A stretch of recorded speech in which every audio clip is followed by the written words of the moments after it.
Hello my dears, my name is Joanna and I welcome you to Johanna Draconis, the Deconstruction of C-PTSD podcast. In this episode we will talk about denial. Sadly, not just a river in Egypt. We are talking in this episode of our own denial. Mostly about what happened. Maybe you found some things you were in denial about.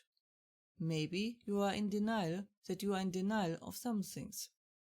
Either way, we talk about the feeling of denial and the constant conflict of if what happened really happened.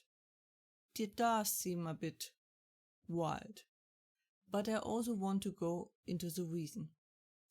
Talking about it should maybe break the silence a bit and assure that you are not losing your mind. So let us talk about it. I mean, it did happen, right? I mean, I can remember it and there's evidence, right? I mean, it did happen, right? I mean, if it wouldn't have happened, then there would be no evidence, right? I mean, I remember things, but I'm not sure. I mean, they don't seem to be that unusual. Yes, it was bad, surely, but others had it far worse than me. I mean, I would know, right? I mean, I was there. So if whatever happened and it was like really bad, I would know, right? I mean, it would be pretty obvious, or? I mean, yes, there are a lot of hints and I have that thing called C-PTSD and all, but it wasn't that bad. I mean, I would know, right? I mean, I know it was bad. That is why I need help, but was it really so extreme? I mean, nothing that out of the ordinary happened, right? If that sounds a bit familiar, then welcome to the world of confusion regarding what happened to you. It is surprisingly hard to accept that something bad has happened to you, especially if the abuse is long in the past and happened in the childhood. So, first we ask us what the reason is for it being so hard, and then what do we do? So why does our brain block us in that regard so badly? Well, it has to do with cognitive dissonance, which means if the brain gets information that contradicts the belief it had before, it rejects it. This applies to every area, but in this instance the brain desperately tries to hold on to stability and the known.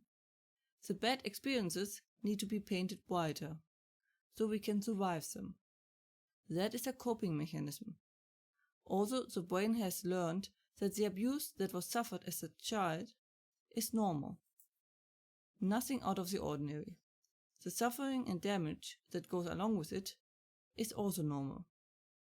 Or at least that is what the brain learned. Now you are telling the brain that what happened was abuse. But the brain doesn't have those behaviors listed as abuse. Therefore, it rejects the notion that what happened was abuse.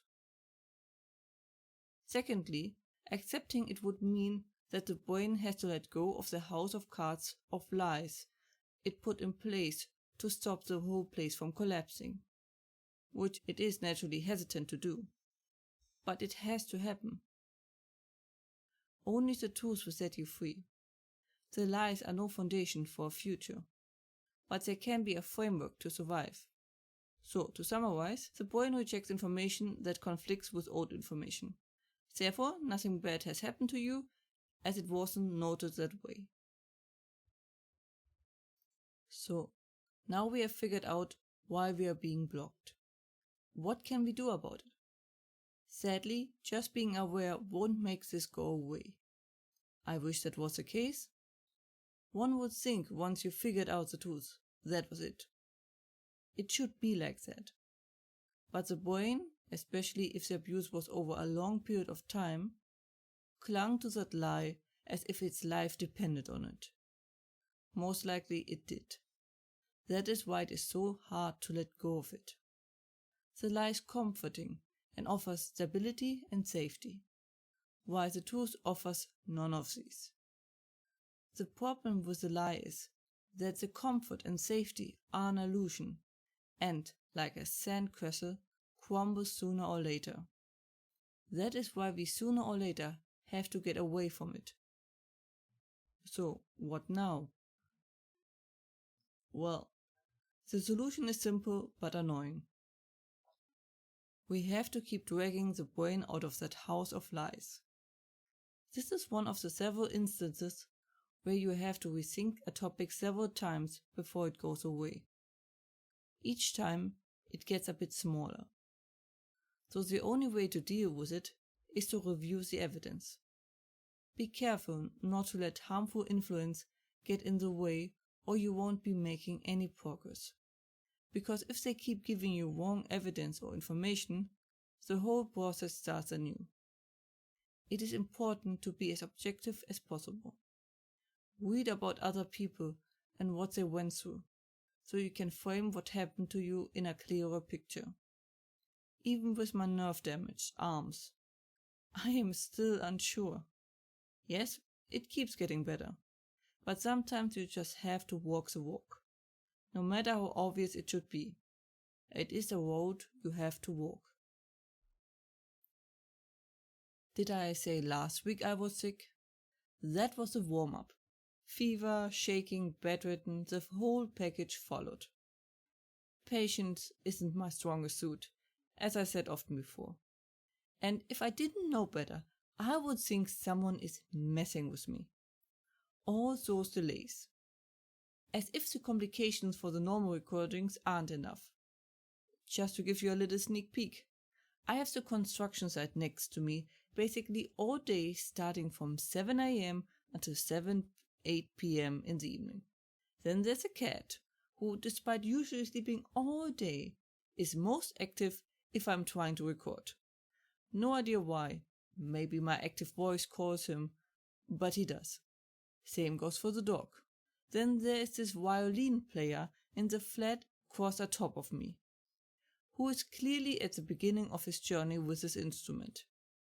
Plays occasionally until 8-10 p.m. Of course, also things happen usually at the same time when I try to record. So, whoever is responsible for my version of the two-man show needs to get it together. This is getting ridiculous.